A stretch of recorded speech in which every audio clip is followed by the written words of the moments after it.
Hello दोस्तों, कैसे हो आप लोग। I hope you all are doing well. My name is Alok Kumar Verma and I welcome you all in insight booster YouTube channel. आज हम इस वीडियो में यूक्रेन और रशिया के युद्ध के बारे में बात करेंगे। तो यूक्रेन और रशिया के बीच के करंट वॉर क्राइसिस को समझने के लिए हमें यूक्रेन और रशिया के इतिहास में जाना पड़ेगा।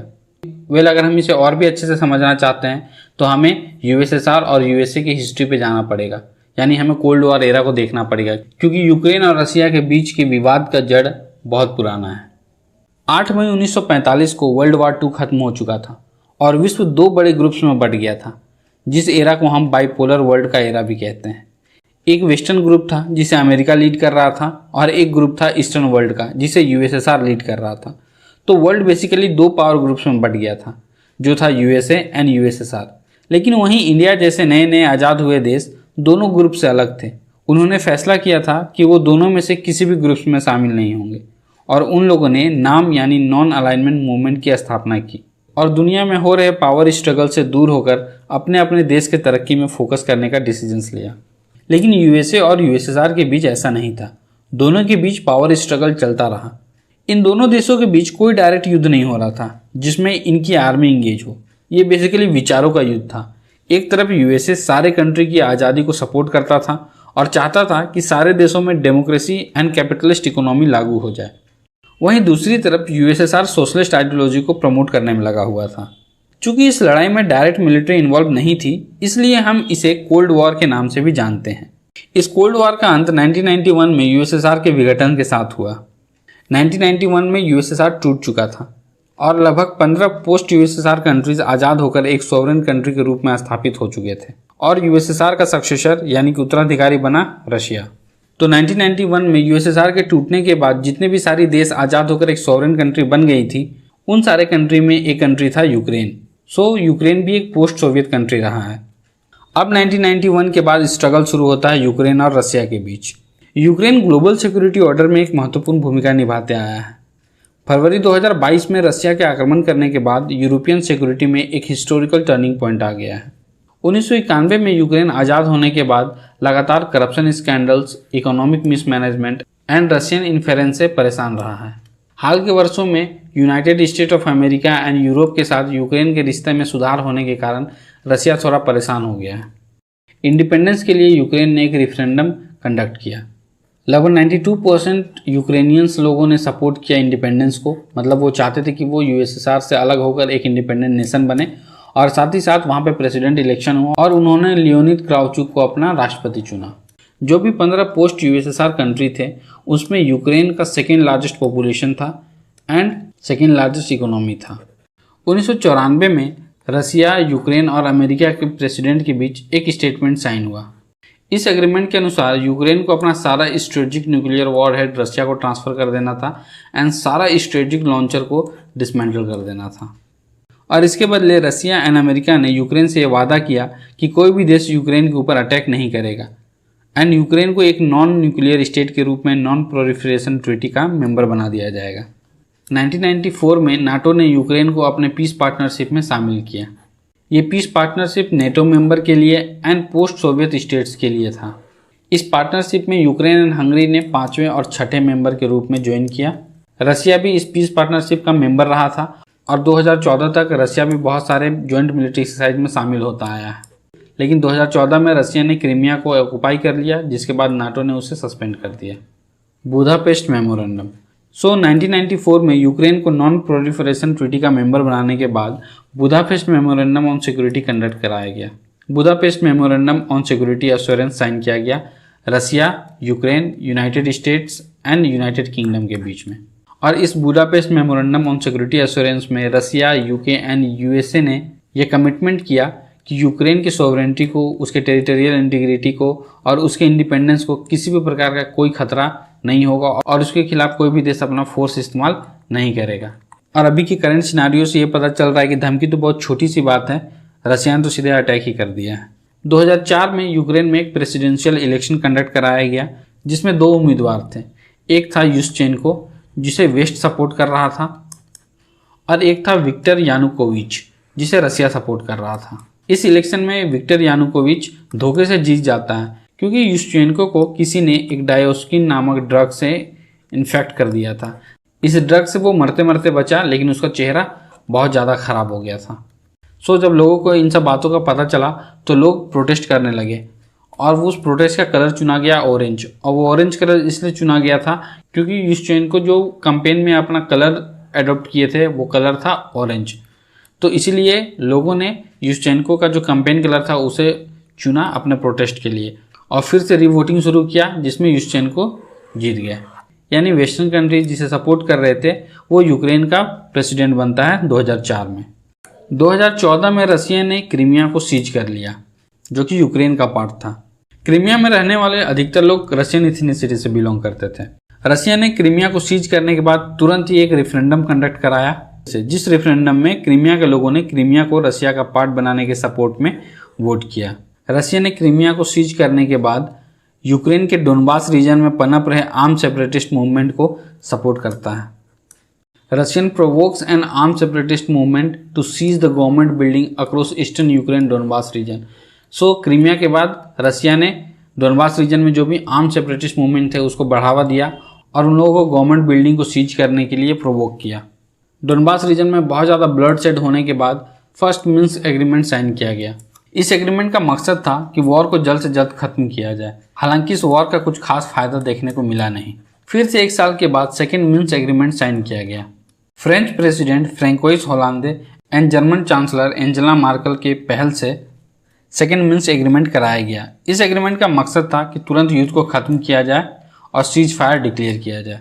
2017 में डोनाल्ड ट्रंप ने यह फैसला लिया कि अब से वो यूक्रेन को लीथल आर्म सेल करेंगे।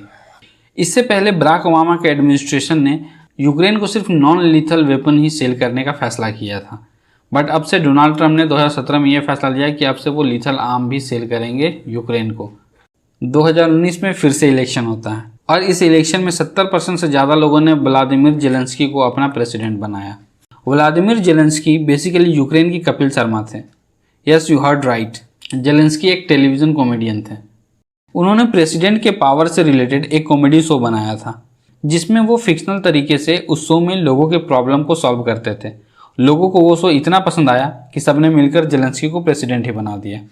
और जस्ट 2 महीने के बाद जेलेंस्की के पार्टी ने पार्लियामेंट में भी मेजोरिटी हासिल कर लिया, जो कि यूक्रेन के आज़ाद होने के बाद पहली बार ऐसा हुआ था। अलग ही जलवा है यूक्रेन के लोगों के बीच जेलेंस्की का। Making a deeper commitment to NATO. So basically अब हुआ क्या, जेलेंस्की के आते ही यूक्रेन और नेटो के बीच में दोस्ती बहुत ज़्यादा गहरा होने लगा और जेलेंस्की ने new national security strategy sign किया। और इस स्ट्रेटजी का ये मकसद था कि ज़्यादा से ज़्यादा नेटो के साथ पार्टनरशिप किया जाए, सो दैट कि भविष्य में यूक्रेन को नेटो का मेंबरशिप मिल जाए। और इन्हीं सब बातों से गुस्सा में आकर पुतिन ने अपने मिलिट्री को यूक्रेन के बॉर्डर के आसपास और क्रीमिया में डिप्लॉय करने लगे, जिससे जाहिर सी बात है यूक्रेन को टेंशन होने लगा था। और ये कोई मजाक वाली डिप्लॉयमेंट नहीं थी। हंड्रेड्स थाउजेंड्स ट्रूप्स डिप्लॉय किए गए थे along with tanks, rocket launchers and weaponry. जो भी एनालिस्ट है वो कहते हैं कि 2014 के बाद ये रसिया का सबसे ज़्यादा बड़ा ट्रूप बिल्डअप है। So tens of thousands of soldiers को मोबिलाइज करने के बाद पुतिन यूएसए एंड नेटो से सिक्योरिटी कंसेशन की डिमांड करता है। रसिया ने इस कंसेशन में डिमांड किया कि फ्यूचर में यूक्रेन को नाटो में नहीं मिलाया जाएगा, लेकिन जो बाइडेन के एडमिनिस्ट्रेशन ने इस बात के लिए मना कर दिया। रसिया के लिए अब मतलब साफ था कि अमेरिका यूक्रेन को आज नहीं तो कल नाटो में शामिल कर ही लेगा। तो वैसे भी रसिया को लगा कि अब उसके पास कोई ऑप्शन है नहीं। तो फरवरी 2022 में रसिया ने क्या किया, यूक्रेन के ऊपर बेलारूस की तरफ से अटैक कर दिया। और पुतिन ने बाकी देशों को इस युद्ध में इंटरफेयर नहीं करने के लिए साफ हिदायत दिया और कहा कि अगर किसी भी देश ने इंटरफेयर किया तो आपको वो कंसिक्वेंसेस भुगतना पड़ेगा जो हिस्ट्री में किसी ने भी फेस नहीं किया है। तो मतलब साफ लफ्जों में इनडायरेक्टली तरीके से पुतिन ने पूरे विश्व को न्यूक्लियर थ्रेट दे दिया। आई होप आप लोगों को यूक्रेन एंड रसिया के बीच हुए विवाद का कंप्लीट इतिहास पता चल गया होगा। अब ये देखते हैं कि क्यों यूक्रेन वेस्टर्न कंट्रीज और रसिया के बीच इतना इंपॉर्टेंट बना हुआ है।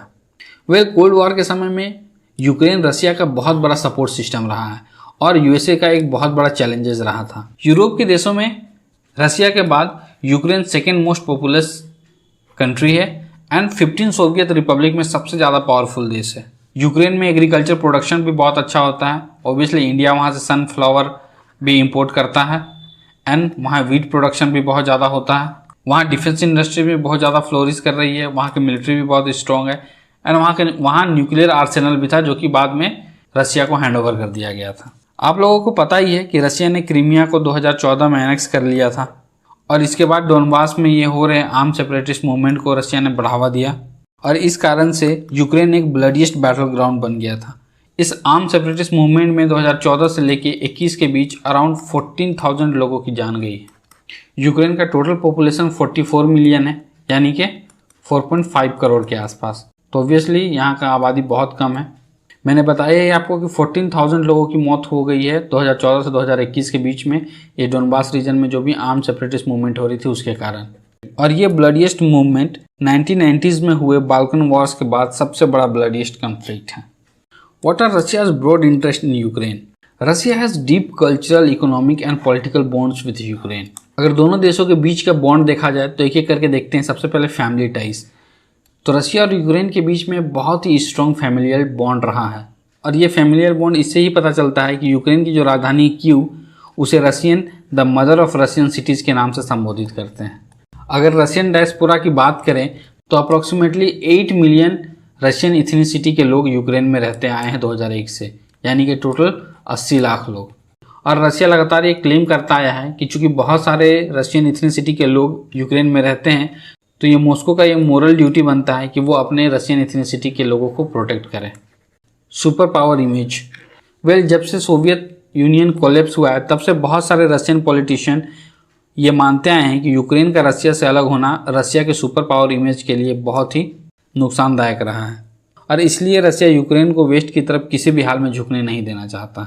एक सोवियत लीडर थी निकिता क्रुश्चेव, जिन्होंने 1954 में यूक्रेन और रशिया के लोगों के बीच में भाईचारा बनाने के लिए क्रीमिया को यूक्रेन को सौंप दिया था। हालांकि 1991 में यूएसएसआर के विघटन के बाद बहुत सारे रशियन नेशनलिस्ट और इवन रसिया और क्रीमिया दोनों जगह पे बहुत समय से ये डिमांड कर रहे थे कि क्रीमिया को वापस से यूएसएसआर में मिला दिया जाए, जिसे फाइनली 2014 में एनेक्स कर ही लिया गया।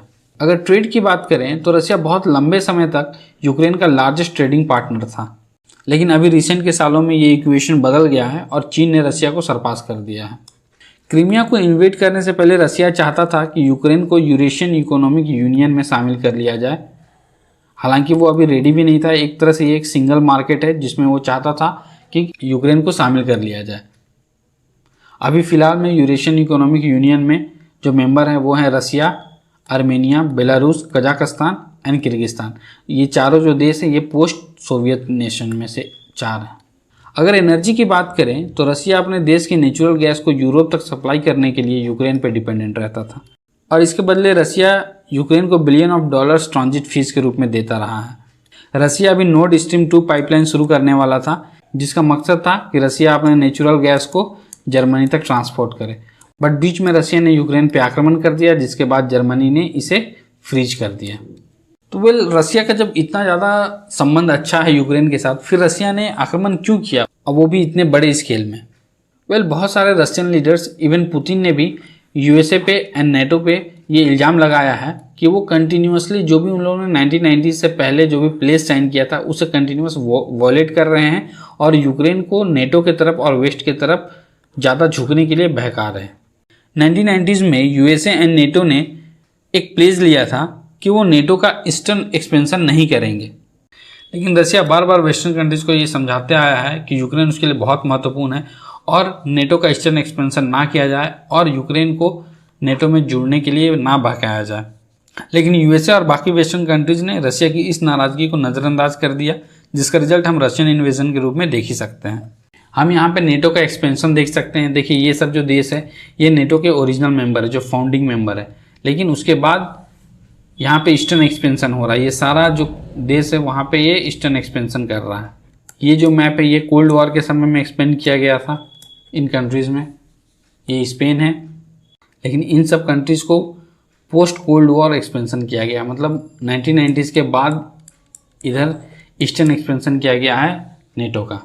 तो अगर आप इस मैप को गौर से देखें तो रसिया के अंदर डर तो आएगा ही, क्योंकि इधर रसिया अकेला होता जा रहा है और इधर सारे यूरोपियन कंट्रीज़ और वेस्टर्न कंट्रीज़ सारे लोग एक नेटो के अंदर एक गुट बनाते जा रहे हैं और रसिया अकेला पड़ता जा रहा है। तो रसिया कह रहा है कि यूक्रेन उसके लिए बहुत इंपॉर्टेंट है, उसे मत एनेक्स करो, उसे मत ज्वाइन करो, लेकिन उसे बार बार नज़रअंदाज किया गया तो ऑब्वियसली रसिया के पास भी कोई ऑप्शन नहीं बचा। तो यूक्रेन को लेकर रसिया के मन में क्या ऑब्जेक्टिव है? पुतिन का शुरू से ही सपना था कि वो रसिया का जो पुराना स्टेटस है सुपर पावर का उसे रिस्टोर करें और नॉर्दर्न यूरेशिया में एक ग्रेट पावर के रूप में उसे स्थापित करें। पुतिन का मकसद सिर्फ सोवियत यूनियन को रिक्रिएट नहीं करना है, बल्कि रसिया को फिर से एक ग्रेट नेशन के रूप में स्थापित करना है। पुतिन हमेशा से डिस्क्राइब करते आए हैं कि रशियंस और यूक्रेनियंस एक ही लोग हैं। इन दोनों लोगों का same historical and spiritual space है। तो हम ये तो देख लिए कि रसिया का क्या ऑब्जेक्टिव है यूक्रेन को लेकर। तो देखते हैं यूएसए इतना इंटरफेयर क्यों करता है, यूएसए का क्या प्रायोरिटीज है यूक्रेन को लेकर। यूएसए चाहता था कि Ukraine along with Belarus and Kazakhstan अपना सारा न्यूक्लियर आर्सेनल सरेंडर कर दें, जिसके बाद पोस्ट सोवियत देशों में सिर्फ रूस के पास ही न्यूक्लियर वेपन हो और बहुत सारे देशों को हैंडल करने के बजाय एक देश को हैंडल करना ज़्यादा आसान है। जब रशिया ने क्रीमिया को फोर्सफुली एनेक्स कर लिया, उसके बाद USA and European foreign policy का मकसद यूक्रेन के सॉवरेनिटी को प्रोटेक्ट करना था। लेकिन हमने देखा रसिया का यूक्रेन को लेकर क्या ऑब्जेक्टिव है और यूएसए का यूक्रेन को लेकर क्या ऑब्जेक्टिव है। लेकिन चलिए जानते हैं यूक्रेन क्या चाहता है। 2022 के इन्वेजन से पहले एक पोल कंडक्ट कराया गया था, जिससे ये पता चला कि more than half who participated in the poll are in favour of joining European Union और 50 में से 40 लोग नाटो ज्वाइन करने के फेवर में थे। यानी यूक्रेन की आधी आबादी यूरोपियन यूनियन और नेटो की तरफ जाने को तैयार थी, लेकिन आधी आबादी अभी कंफ्यूज थी। ऑब्वियसली वो रशिया की तरफ जाना चाहेगी। ये पोल इन्वेजन के पहले कंडक्ट कराया गया था, लेकिन रशिया ने जब इन्वेजन कर दिया यूक्रेन के ऊपर तो यूक्रेन के लोगों ने फिर से एक पोल कंडक्ट कराया, जिसमें मेजोरिटी लोगों ने रशिया के खिलाफ आर्म्ड रेसिस्टेंस का सपोर्ट किया और वो लोग बोले कि हम रशिया के अगेंस्ट में युद्ध करेंगे और पूरा का पूरा यूक्रेन एक हो गया। हम लोगों ने देखा ही कि बहुत सारे लोग जो आर्म फोर्सेस में नहीं थे वो लोग भी गन लेकर फ्रंट में वॉर करने चले गए। लेकिन पोल में लगभग आधे लोगों ने ये बोला कि यूक्रेन को नाटो को ज्वाइन नहीं करना चाहिए ताकि इस वार को ख़त्म किया जा सके। मतलब जो रशिया के प्रेसिडेंट ने सिक्योरिटी कंसेशन के रूप में यूएसए से डिमांड किया था कि फ्यूचर में नेटो का ईस्टर्न एक्सपेंशन ना किया जाए और यूक्रेन को उसका मेंबर ना बनाया जाए, तो हाफ ऑफ द यूक्रेनियन ने ये माना कि यूक्रेन को नेटो का मेंबर नहीं बनना चाहिए सो दैट कि इस वॉर को ख़त्म किया जा सके। हमने देख लिया कि रशिया का क्या स्टैंड है, हमने देखा यूएसए क्या चाहता है, हमने देखा यूक्रेन के लोग क्या चाहते हैं। अब हमारे लिए ये जानना बहुत ज़रूरी है कि what is India's stand on this war. India ने लगातार हो रहे सिविलियन किलिंग्स को बिना किसी के नाम लिए कंडेम किया है और यूनाइटेड नेशन में रशिया के अगेंस्ट हुए वोट्स में लगातार तटस्थ रहा है। मतलब वो किसी की तरफ भी ना ही पक्ष में ना ही विपक्ष में किसी की तरफ भी वो वोट नहीं किया है। यूएसए के द्वारा भी यूनाइटेड नेशन सिक्योरिटी काउंसिल में लाए गए रिजोल्यूशन में भी इंडिया तटस्थ रहा है। इंडिया ने लगातार कहा है कि वर्ल्ड अभी अभी कोविड जैसे तबाही से उभरा है। ऐसे समय में युद्ध कोविड के बाद हो रहे इकोनॉमिक रिकवरी को और भी स्लो कर सकता है। तो ऑब्वियसली दोनों पक्ष को बैठ के जल्दी से जल्दी ये फैसला लेना चाहिए कि युद्ध को कैसे ख़त्म किया जाए। मुझे तो ये लगता है कि अभी फ़िलहाल में यूएसए को और रशिया को अपने अपने काम से मतलब रखना चाहिए और यूक्रेन को अपने बारे में सोचने की आज़ादी होनी चाहिए और यूक्रेन को भी ये सोचना चाहिए कि वो नाटो की तरफ ना जाए, वो एक तटस्थ रहे, इंडिपेंडेंट रहे और अपने लोगों से और बाकी देशों के साथ इकोनॉमिक टाइज बढ़ाए, अपना बिजनेस बढ़ाए और अपने देश के प्रॉस्पेरिटी की ओर ध्यान दे। और ये एग्रीमेंट साइन किया जाना चाहिए कि ना तो यूक्रेन नेटो का मेंबर बनेगा और ना ही भविष्य में यूक्रेन रशिया का मेंबर बनेगा। वो पूरे तरीके से एक इंडिपेंडेंट नेशन के रूप में रहेगा। तो आपके अनुसार यूक्रेन और रशिया के वॉर का क्या सॉल्यूशन होना चाहिए? आप कमेंट बॉक्स में कमेंट करके ये बता सकते हैं। तो ये था आज का यूक्रेन और रशिया के युद्ध से रिलेटेड आज का video. I hope this video will enhance your knowledge. Please like this video and share with your friends and family. Keep showering your love and support. For PDF of this video, kindly join the Insights Booster Telegram channel. And last but not the least, please subscribe the Insights Booster YouTube channel and hit the bell icon. Thank you so much for watching this video. This is Alok Kumar Verma signing off.